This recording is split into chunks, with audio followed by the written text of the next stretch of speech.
Next, I would like to invite Mr. Michael du Plessis from Goldfields South Deep Mine.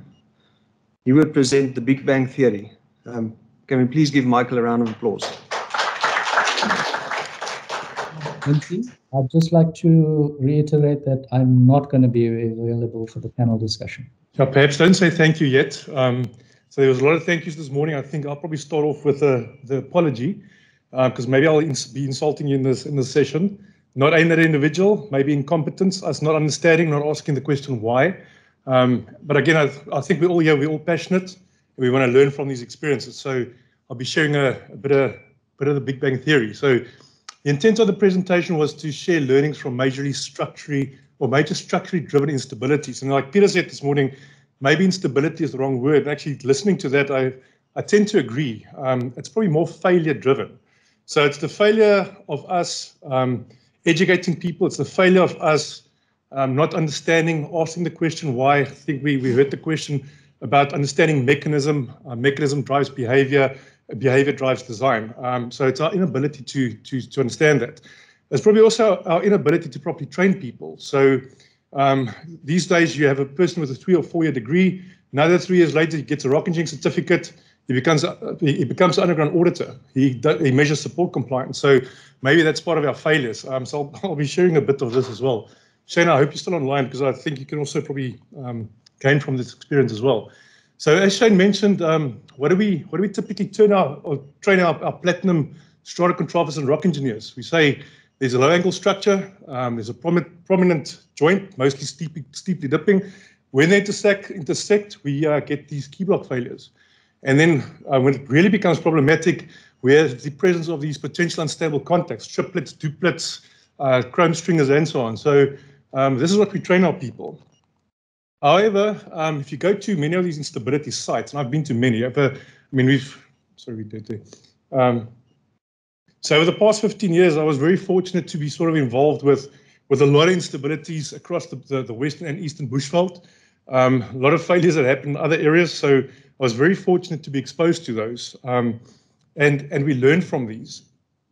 So if we typically look at these, and the screen will probably come out now, it's not just what we say in terms of it's a low-angled feature, it's a prominent joint, maybe it's infilled or not, it's the intersection of a triplet or a duplet. It's a range of combinations.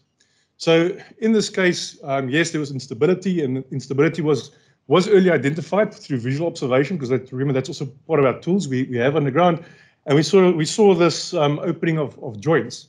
But again, the opening of joints is the consequence of hanging wall instability, and we didn't really understand this until we started really looking into this problem. So what you'll see in this case is, this was a collapse 30 meters wide, typical panel span by 60 meters long. So the entire panel actually collapsed. When we drilled holes up into that area, we saw that the start or initiation of the instability was 15 meters above us. Again, the support was not designed for that. But again, did we not understand the structure and the learnings from this, we cannot be where we are today. So again, another site, same type of consequence.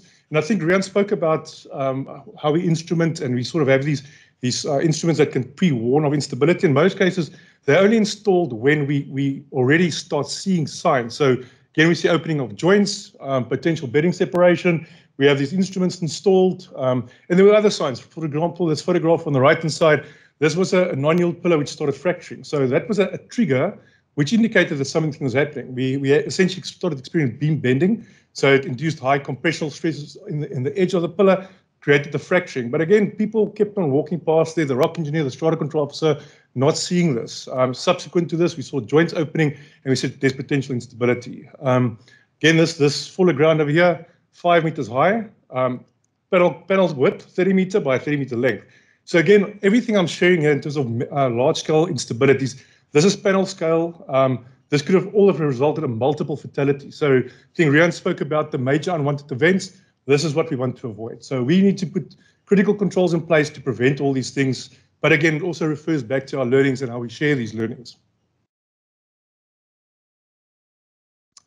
And then we talk about low angle features. So for most people, they'll see a joint on the hanging wall, and I can probably start insulting the geologists, probably not in this forum, but those that go underground with us, that can't understand what these features do and how they originate. But we talk about low-angle features, not understanding what they really are. And if you actually really go into the structure and the mechanism, these are ramp structures, and it also relates back to the formation or the formation of the bushveld. But I'll get into that a bit later on. But again, these are extensive, and if you don't understand it, I think Shane's one output from the SSP scan actually showed one of these outputs. So it was a low-angle feature, but you could actually notice that low-angle feature started ramping up to a potentially unstable contact much higher above us. But if you don't understand the mechanism, you cannot properly go design and design layouts or predict where these things are. I've got a case study on this photograph on the right, but again, this was in the face area where we had probably a 5 meter unsupported, not unsupported, supported with bolts only, but total collapse of that whole face area. And imagine again, that's where people operate. Face areas in a conventional mine is our risk area, but we had total collapse here as well. And then alteration, but again, I'll get into a bit more detail regarding alteration. We typically, in most cases, people refer to friable hangwall conditions. In this case, photograph on the left, you'll actually see that everything just started crumbling. So yes, we have support units installed. Everything just starts unraveling. The top right-hand photograph, you'll see, this was a grout pack installed 3 meters from the face. The next morning when we passed this, you can actually see the hangwall just unraveled around this pack. So this is the extent of this. In most cases, people go underground. They don't even identify the alteration present in an area. I was called out to another site where people again said to me, this 10-meter non-yield pillar started to fracture, which is an impossibility. Those pillars are designed to be stable. I was probably the only guy who crawled up into the panel next to the pillar to identify the thick alteration layer, which caused the fracturing of the pillar. But I don't think we understand why this is happening. I think in most cases we don't even identify this. And again, if it's present, it can be significant. So if you look at this, this is a picture of a UG2 pillar. Again, in one of the Rustenburg sections, total unraveling of this pillar. I mean, to an extent, this actually does nothing. So I think what we also need to understand is most of these large-scale instabilities are driven by structure. This is not a pillar issue. In this case, yes, there's alteration, and we have to put different designs in place for this. But in most cases, a well-designed mining panel with a proper mining span becomes unstable because the structure intersects. So I know there are some people walking around saying, yes, we're going to mine out pillars. Good luck. It may not be a pillar issue. It's actually a structural issue. And we may sit in a forum like this where we kill people because of incompetence or not understanding the risk or contributions to this. So I think it goes to Dave's point as well. We need to understand what are the drivers, what are the triggers, what's causing the instabilities. So again, if we look at platinum, so we said our common training, we tell people low angle joints, we tell them steeply dipping joints, maybe it's infilled, and potential bedding planes. But actually it goes along a whole lot more than that. And I think what we will see is that the two probably key drivers for instability in platinum, which are low angle feature and alteration, is a combination of from formation to stress state to major structure related to actually formation age, basement structures, dikes, faults, secondary associated structures, and I'll get into that as well, and parting planes or triplets. So all of these actually contribute to what the output we are seeing today, but we don't ask the question why, and I think that remains the issue. We need to understand mechanism. If we don't understand the mechanism driving behavior, we cannot design for it. So I put a bunch of references in there, but I think I actually made the fun at a 5, because I know we've done research over the past 15 years to really understand what's driving these instabilities. Nobody reads it, nobody asks. So I put it on a 5 font, because nobody probably cares. But there are fixes. If you understand the mechanism, if you understand the behavior, you can design for this. We know in terms of pillar behavior, there are better ways to do it. There's appropriate ways. We know in terms of mining direction. So for certain structure, you have to mine in a certain direction to make sure you accommodate the structure. Same thing with panel spans. So certain structures result in the hangwall beam behaving differently. So for that behavior, you have to design differently. So in most cases, we became very lazy. We copy paste. So I would phone Rian saying, Rian, what's your panel spans? It's 34 meters. And I'd say, thank you, that works for me. So not understanding it, copy paste, 34 meters. Yet we start getting instability after instability after instability.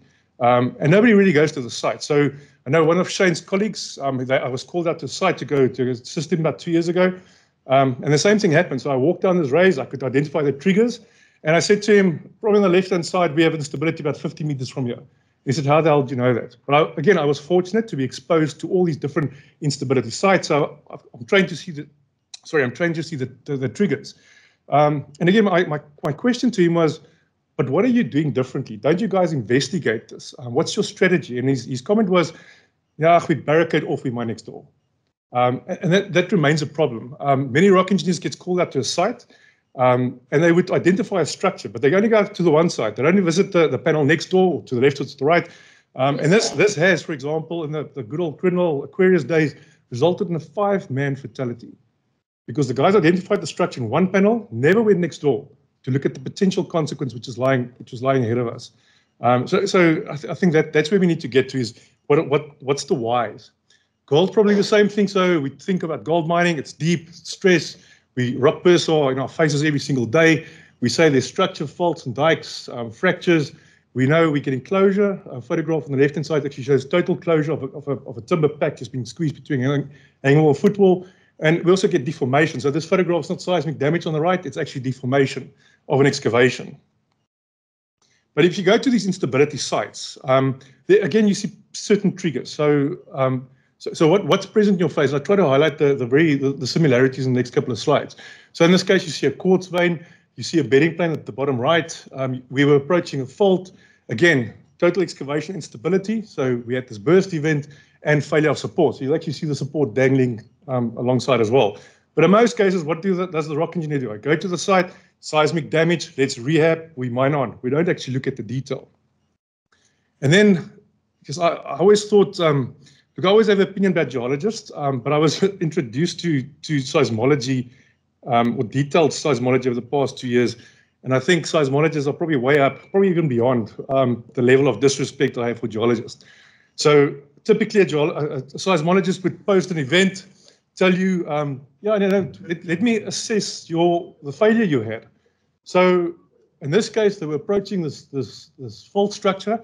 We had an event, and he says, oh, you know what, that event has contributed towards, because of that structure you're mining to.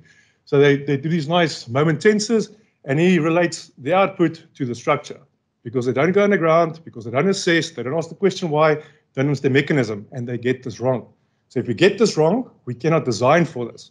And we keep on failing and failing and failing and failing. So again, same case. I mean, this happened quite often. We intersect these bedding planes, which was not abnormal. In gold, we see a lot of these bedding planes.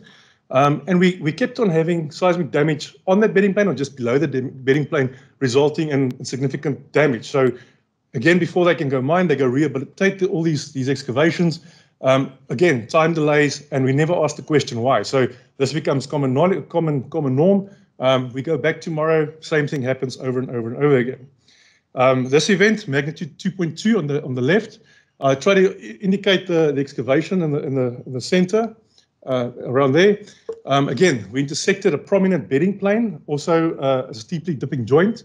And what happened, 2.2 event, the whole excavation, the whole left-hand side of the excavation was actually ejected into this excavation. So again, this probably could have been a multiple fatality. We also picked up trends in terms of behavior of support. So we always think fantastic support. We adopted this mesh strategy with super duper bolts, but are they designed to cater for the instabilities we're experiencing? And again, I just highlighted there, I'm not going to talk about support today. I put a little reference down there, the 5 font, because I think people don't give a damn. Maybe they won't even go read it. But if you wanted to, there's a reference regarding the behavior of the support as well. And again, I'm not here to talk about pillar behavior, but we intersected, again, prominent bedding plane. We had massive ejection. So you can actually see the bolter being trapped between the sidewall ejection. We had 3 people in front of this bolter. Fortunately, they came out of this alive. Were they positioned a meter away, a meter back, they would have been killed.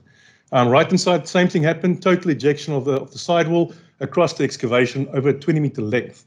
So these are all significant events. But again, as I mentioned, we did a whole lot of work on pillars, and we're still doing work on pillars. Yet we don't read, yet we don't learn, yet we copy paste. We don't ask the question why. What should I do? Is this normal behavior or is this abnormal behavior? So if you go into the details, so if you go to these sites, and again, a lot of us spending a lot of time on the ground, we start asking the questions why. Again, maybe as part of our training, the way we were brought into being inquisitive, not just accepting everything, and maybe our experiences from post learnings. I always say, but why is this happening? And I go look at the detail. And again, this was a burst site where we said, yes, we had a magnitude 1 event, everything ejected, we rehab, we mine further. But if you start looking at the detail, what's not seen here is this quartzitic layer. We saw all the stress fracturing below this layer, and we actually see that there was movement along this internal plane. And that typically is missed. Again, I always say people probably aren't passionate enough. And in the olden days, the geologists used to lick the rocks. I'm one of those, I go stand next to the rock, I really try and look at the detail to look at what's the mechanism driving instability. Another site, a 30 centimeter thick internal quartzite, same behavior. You see the stress fraction below the contact, we see movement on this plane. So there's a definite trend in this. But this would have tipped, or this was, for many years, was ignored. And I went into back areas to understand, is this something new? Was it something old? Was it something we missed? The trend's there, if you can identify the trigger. Which is also quite significant, which we identified in some of these damaged locations, was where we're having this failure on these bedding planes. There was about a 30 to 50 mil opening along this contact. So what we could also see on this, which I try to show you with the arrows over here, was there were striations in this one direction. So dipping towards the south, so the reef dips towards the south, we saw the striations towards the south, which is also a significant finding. So I think the question when I spoke to Gerry van Aswegen, she says to me, so Michael, is this new or old movement? And it's probably a combination. So we know there was some bedding plane thrust during formation, but again, so what's triggering this? Why is this happening? And then you start digging into things. So there was probably a data set of about 6 to 8 stress measurements done over time at the one specific site. And if you look at the data, you'll actually see that a sigma 1 was almost in the direction of dip. So you think about a mine 3,000 meters deep, we typically say stress is vertical, perpendicular to dip. In this case, we had a lot of data. All the data indicated this.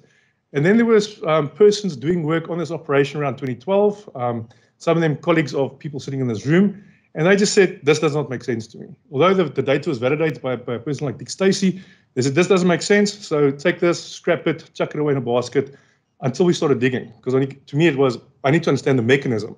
And when I came across the stress data, it started painting the picture. But in most cases, this would be ignored. And again, was this new, is this old movement? Again, sort of zooming into some of these bedding planes where we see movement, we could see there was new movement on these things as well. So again, this is a potential trigger to triggering the seismicity or the output of the seismicity. Photograph on the right-hand side just shows you, again, perfectly mined excavation. You actually see the hanging wall riding down dip. So on this photograph towards the right, and you actually see the mesh pitching into the corners over here. So I mean, this is not normal behavior. So this should already have triggered people that something different is happening here. What we also did to better understand the behavior of the rock mass, we did a lot of high definition closure scans. So we did a baseline scan, I think at this point it was in June, and at the February we did a post scan, again at all these damaged locations. And I think what was significant, that we identified hanging wall lift. So we had a baseline scan, a subsequent scan. In most cases at the damaged sites, we experienced hanging wall lift. Again, 3,000 meters below surface, you would say excavation should be closing down. We did not experience this. So this was, again, anomalous behavior. So again, we probably can, in gold, we can attribute a lot of what we're seeing underground today as a result or the outcome of the formation and stress orientation or stress state at a point in time. So I think, again, there are quick fixes. If you understand mechanism, if you understand that mechanism drives behavior, we can design for this and we can fix the problem. And I think in most cases, when you understand this, you can fix the problem, but you need to first understand the problem. So what do we typically do underground? And again, probably the role of the rock engineer and the strata control officer, we focus on a couple of things. We say, yes, I went underground. There's an infill joint over here. I saw a brow. We developed TARP systems to send people underground, qualified people underground, to investigate a brow this thick. So they go there and say, please re-support or additional support or make the bolts longer. This is the outputs we have because we only observe what we see and what we've been trained to see. But again, there are other prominent joints again. So we focus on low angle features, alteration, infill, water, and so on. But we fail to understand or ask the question why. Why is this really happening? And again, it's, as I mentioned, we need to identify a mechanism to be able to design. It's not a copy-paste exercise. It's not a one-size-fits-all. So essentially, this is where we get to. So in terms of the Big Bang, so where did it all start? So that was probably the problem statement, and I'll probably finished insulting people for now. But it all started at let's call it the Big Bang theory. So back in the day, we had these supercontinents, and what is a supercontinent, for example? It contains more than one craton, and a craton is defined as a continental block. So the Earth's first supercontinent was the Volbara, formed about, and I think we spoke about age earlier. This wine farm is standing was about 400 years old. We spoke about the emojis, which the Egyptians used, being about 4,000 years old. We're almost going back to 4 billion years old. So the formation of this first supercontinent was 3.6 billion years ago, and it started breaking up around 2.8 billion years ago. I think of note was the stable tectonic history between what's now Australia and South Africa. So we had a lot of stable interaction between these two areas over here, and that's also typically where the Carpal Craton is located. So the Carpal formation started back in the Gondwana, the supercontinent formation during the Archean period. So that was the second of 4 crustal formation periods. I think what's important about the Carpal, this is the only remaining pristine crust on Earth and formed approximately 2.5 to 2.8 billion years or 3.6 billion years ago. But it also contains the supercrustal preserved greenstone belts. So those, I mean, Dave Barberton, we think greenstone belts, that's one of the very famous gold-bearing areas in our history. So, I mean, this is also a source of, call it the old gold, which is present in what we are mining today. Next slide. So again, if we zoom into the Carpal Craton, so what makes it special? Other than everything is sort of situated in South Africa, it contains gold, contains platinum, and probably some of the largest reserves in the world. And what do we see? Wits Basin and the Bushveld complex. So this all dates back to long before we were born, but it became significant for us in terms of why we are here, what we are doing today. So, Marco, I think I try to put some of these slides together for your understanding, but I think there's also a lot of other people that can probably gain from this as well. So if we look at a typical rock formation or rock formation cycle, yes, there's a mountainous terrain. Rock gets broken off through weathering. Material gets transported to a point, gets deposited, forms these sedimentary layers. Typically, what we see in the Wits Basin, gold. That rock gets metamorphosed through process of heat and pressure, and it can also be melted in forms of magma. That magma can get reintroduced, and we'll see that in the Wits Basin, or it can actually get extruded on surface, what we see in the Bushveld. So this is all interrelated. So where did it all start? The Wits Basin. So we talk about the Witwatersrand, so it's Afrikaans, but if you actually look at the terminology in English, it means white water ridges. So at a point in time, we had this crustal plate movement, and this formed the north and the west foreland, so mountainous terrain of an inland basin. Again, hence the Witwatersrand Basin. So what we also had in this basin, we actually had the formation of waterfalls, which was now sort of falling over this mountainous terrain. Again, the Witwatersrand, white water rivers. But what made this unique is if you consider the 7 gold fields, so stretching from Evander, the West Strand, East Strand, West Strand, all the way to Welkom, this is actually was the entry point to the deposition. So as material was weathered, this was the entry point into this basin, which is also a shallow inland or marine environment. So through chemical and mechanical weathering, material was then transported along these meandering fluvial system and deposited in this shallow marine environment. And again, what was deposited was quartzite shell in this gold-bearing conglomerates. In the photograph on the right, on the left-hand side of the diagram, I just try to sort of show you what happened. So again, we can think about that material being broken off and then transported into this fluvial system and the shallow inland sea. Again, what we also had was at that point in time, this marine environment, there was bacteria, and this created this carbon-rich material and essentially became gold traps. So we think about the carbon leader, which we also mine. This was part of the formation, so it's part of the Big Bang. And how does it look today? So if we had to put a picture in our mind, so where does this all start? Guys driving around the West Rand area, in terms of Roodepoort, so you'll normally typically see this mountainous terrain. I think you cycle in this area quite frequently.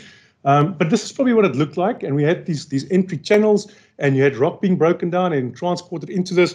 But this is probably what the material looked like at that point in time. And this was then transported into this fluvial system, into this shallow inward sea. And again, I should try to show you as this material gets transported, gets deposited on top of one each other. And again, that sort of became the introduction of the various gold-bearing reefs. I think we made the comment earlier today is we don't always understand the three-dimensional picture. So yes, we had the deposition of all these various sediments over time, and what we mine today is the result of what happened, well, 3 billion years ago. And what we try and target is certain planes or certain terrains which formed at that point in time. So this is just trying to put into perspective where mines or certain shafts are targeting high reef areas. So this gold depositions, the gold deposits were formed again on these braided fluvial systems, and we had the sedimentary sorting process. Again, there's big rocks, small rocks, and compacted over time with new material coming in. Remember, we had quartzite shales, so essentially muddy material coming in as well, and then these the boulders coming in with that as well. So the sedimentation was stopped with the outpour of lava into the basin. And I think, again, we talk about VCR, the Ventersdorp Contact Reef. Again, with the introduction of lava into that area, essentially it came along these erosion channels and actually preserved what was then formed pre this happening. And it was also then overlain by the Ventersdorp, Transvaal, and the Karoo supergroups. This is a photograph of a probably quite familiar photograph of the old Lorraine mine, where they went and targeted certain of these prominent reef packages. And again, I think there's a person standing right at the top of here in terms of scale. So I mean, this is massive. So it's massive. If we put this in a 2 or 3D space, I think unfortunately in most mines we target, for example, 1 meter or 2 meter stoping width, and we only see a 2-dimensional picture of what's really happening. So I think it's important to put all of this together. So with the Wits Basin, there was 3 major events which reshaped and metamorphosized the events. There's probably more than 3. I'll probably go into 4. But the first was we had this regional compression. So with the formation of the Kaap Fault, we had this regional compression. So we had severe faulting, folding, which essentially formed the basin. So I spoke to you about this, the formation of this basin. This actually formed due to that regional compressional period. So post this, when we had this erosional entry points, which transferred the older gold. So the old gold was broken up and transported in. And then also the Ventersdorp, which was at that point still a heat source below this basin, actually created formation of dike sills, quartz veining. And the quartz veining also started remobilizing some of the old gold through hydrothermal fluids. So then we had these relaxational stresses. Suddenly things are reshaping what we see. And then the next big thing happens. We had the emplacement of the Vredefort. So I think those have been there. You can actually see that the whole escarpment has been sort of changed. But again, with the impact of this about 2 billion years ago, we see the folding and tilting of strata, a new structure formed tangentially towards the dome, and also the formation of these new bedding plane faults. If you think back to those pictures I showed about the behavior of bedding planes, this event actually started reactivating some of the movement on those faults. And also remember that those stresses also get locked up into the system during the formation process. People traveling between Western area, Carletonville, you'll typically see this hilly terrain, especially on your left-hand side. You'll actually see that all that strata dipping towards the south. Again, an output of the formation at the point in time. And today where we are mining, again, reminiscence of what happened 2 billion years ago. We see the type of faulting, we see the behavior of bedding planes, we see the formation, and we plan our mines around these structure, but we don't always understand why they are there or why rock is behaving in a certain way. I went underground probably about 2 months on this one site, and maybe it's not that clear. Looks like black dike material. This is actually pseudotectolite. So initially, when I looked at this as well, something really changed. This was on a fault structure, and the movement was so severe that it actually remelted the rock and formed this material. So suddenly you're having anomalous seismicity on a certain structure, which just didn't make sense. But then you see the source of the material, and now you start understanding why it's sort of targeted in certain areas. Workplace. So the third big event which happened was the placement of the bushveld. So now we say about Witwatersrand, yeah, sort of understand the picture, but what does the bush do with this? So again, the bushveld was in place around 2 billion years ago. And again, the heat generated from this far exceeded that meteorite impact. So again, you have this mineral alteration and remobilization of gold, especially in the northern areas of the Wits Basin. So again, it contributed to what we see today in terms of gold distribution, especially in the northern sides of the Wits Basin. So if we just zoom into the Kaapveld Craton, what you'll see over here, there's two structures here, the Tabazimbi and the Magaliesberg Barbets and lineament. So these are two basement structures which pre-existed. These also formed the feeder zones of the magma, which intruded the bushveld. So this all happened long before we were there. The structures were there, but it was actually interlinked. So again, people who travel along Rustenburg or from Brits to Rustenburg, you see these pretty Magaliesberg mountains, and you think, wow, that's pretty. Again, they look like this for a reason. So as the magma, and you'll probably see this photograph down the bottom of here, as the magma was sort of replaced, it sort of came through all the layers, create this upper layer. You'll see something I'll try to explain over here. And the weight of this bushveld intrusion on the underlying strata started buckling the strata. So we see two deformation events.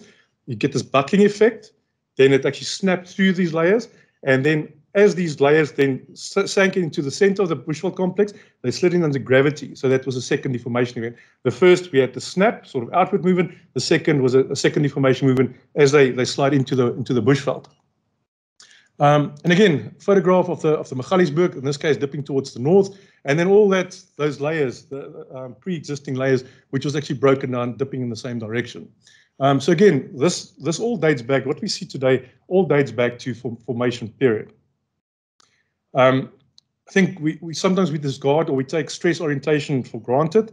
A lot of the structure we see is also, again, because of the stress state at a time. So at a point in time, there was compressional stresses, and then there was reactivation and tensile deformation processes, which intruded the prominent joint orientations we see today. Second one we spoke about was these basement structures or lineaments. Again, we had instabilities at one of the mines, and there was prior knowledge of these lineament structures because it was visible on aeromag surveys, but nobody knew what these things looked like underground. Nobody actually took the time to go look for them underground. So when you start looking for them underground, you actually can see not necessarily the structure, but you see the behavior, the mechanism driving the instability, and you could actually relate the orientation of the structure to these lineament structures. And again, they were secondary to those basement linear feeder pools. Then again, primary fault or dike intrusions on the aeromag survey, you can see most cases they're trending almost north-south, and then we had these lineament structures sitting over here, and they were almost in an east-west type of orientation. In front of you, this is a photograph of one of the high-definition scans we did at one of the other sites. And again, the Rian, I think you spoke today. What can a camera do with these high-definition scans? It's actually remarkable. We'll get into a bit more of those details. But also what we have between these major structures, we have interlinking structures. So you have movement between on a much more regional scale, and you start getting these interlinking structures between the prominent structures as well. Underground, you also see, for example, the east-west type of structures, infill. It typically dips towards the south, and it creates also different beam behavior. Versus the north-south structures, very close spaced together. There's almost a cluster unit they form, and there's a distinct behavior when you see these structures underground. We speak about the low-angle features, the ramp structures, and again, these ramp structures actually talks to the deformation processes. So remember we spoke about the initial snap through of the overlying strata with the interaction of the bushveld. So as it snapped through, it moved out, so that's a D1 event, and as it slid back, there's a D2 event. And you actually see these things underground. So you see these ramp structures, And it's typically, so we expose a lot more than just the 1 meter or 2 meter stoping width. You have all these call it mud layers or altered layers or cataclysite sitting there, and these structures typically ran from one weakness plane to the next. So if you had a triplet package, it would ran from a triplet to the next weakness package, which could be 50 meters above you. If you don't know the behavior and where those part or potential instability planes are, you're definitely under design. Yeah. And the next one was talking to the alteration zones. Let's see if it just goes through. There you go. Alteration zones. So again, this was an output of formation. So I think those of you who remember old Mike Trelaw, there's a photograph of Mike. So we were looking for the structure, and we went in this open pit, and we can actually see this alteration. But it's in our faces. It's there. We just need to know about it. So again, what's an output of formation. But it can be very severe. As I mentioned to you, totally unraveling around this grout pack, which is supposed to be a support unit for this area, or complete unraveling of a non-yield pillar, which is supposed to support all the way to surface. So what do we focus on underground? And I think I'm trying to make that point. We focus on what's in our faces. So we only look at structures. Everything I sort of put in light gray over here, we only look at the prominent structure. Oh, there's a brow, there's an infill joint. Go underground, make a little recommendation. I did a support compliance audit, but we missed the mechanism. So why is this here? What behaviors are creating, and how do we design for this? Because again, if we don't understand the structure and how it behaves, we will keep on having the same type of instabilities or failures, as we call it. So I think that was a key learning point. So I think we need to improve our understanding. We need to understand these triggers. And Rian, I think listening to what you presented and Paul presented, I think in a lot of there's 1 or 2 slides coming. Posters as well. Maybe we're trying to out-engineer the incompetence we have. So yes, we only have observers going on the ground. So it might be a rock engineer, but he's doing support audits. He's not asking the why. So we are now trying to put technology into this to better understand why. So yes, we can observe, we can instrument, monitor, measure, we can apply our learnings. And again, our intent is pure. Our intent is to make sure we can mine safely, but we need to understand why this is happening. So can we see the triggers? So again, we need to design for the mechanism. And Rian spoke about the major unwanted events. So in this case, we don't want seismicity. We know the seismicity is going to be focused on the face. So we have some critical controls to make sure we can manage the severity of that burst still happening. You won't take it away, but we can manage the severity. So in this case, the 2 critical controls is face mesh and preconditioning. So photograph on the left shows good preconditioning. So we've got this face mesh on, good preconditioning, system works fantastically. The whole dance, it works. Photograph on the right, yes, we had mesh on the face, but the guys never preconned. So the one without the other, catastrophic failure. These were massive rocks ejected up to 8 meters away. Again, this could have taken out a whole crew plus equipment. So again, I think what's important, and again, this is something I presented at the, something I presented at the previous RioTech user interface conference in May. So the intent was almost to share how do we identify these unidentifiable features, and so how can we see the unseen? And there's a couple of things. I think Shane made some comments. A couple of the speakers made comments about how do we see these things? How do we verify preconditioning? Because you can visually see only so much, but how do you verify it? How do you verify the presence of a bedding plane, for example, above or below you, and the impact thereof? How do you identify these RAM structures if you are not used to seeing them or how they behave or know what they actually do? Same with these alterations, these clay layers. Pillar fracturing. If pillar doesn't fracture, it was designed to crush, it's going to be a source of seismicity. But how do you see or look into this potentially unseen? So I think I've shared this before. This was an output of one of these very altered areas we went to, and myself and one of this structural geologists, we could put a picture to this. So we could see D1 events, D2 events, regular jointing. I could put a picture to this, but again, based on our experiences. So we had training of this, we had knowledge of this, we knew how the rock mass behaves. So we could put this very complex picture together, which told us something. Maybe it was of interest to me, but nobody else. But again, the question is, does anybody else understand this or why this is happening and what the potential consequences are? So, and I think that's the toolbox we are referring to here today. So what tools can we use to assist us in this? This is an output of one of the case studies, very interesting area. We went into this area and we started seeing suddenly these super 1,000-ton grout packs were starting to crack. So I think there's a diagram down there. So as we walked down this 30 meters of raise, these grout packs started cracking, prematurely cracking, and we started seeing opening of joints. So there was definitely a sense that there was some type of separation happening at a point in time. But we said, but let's really go and try and understand the whole picture. So we actually threw almost just about everything to this. So we had this high definition scan in this area to sort of pick up structures and trends, and Francois helped me with this. We extracted borehole core over here, and we could actually see some of these deformation events. We could see in the core itself.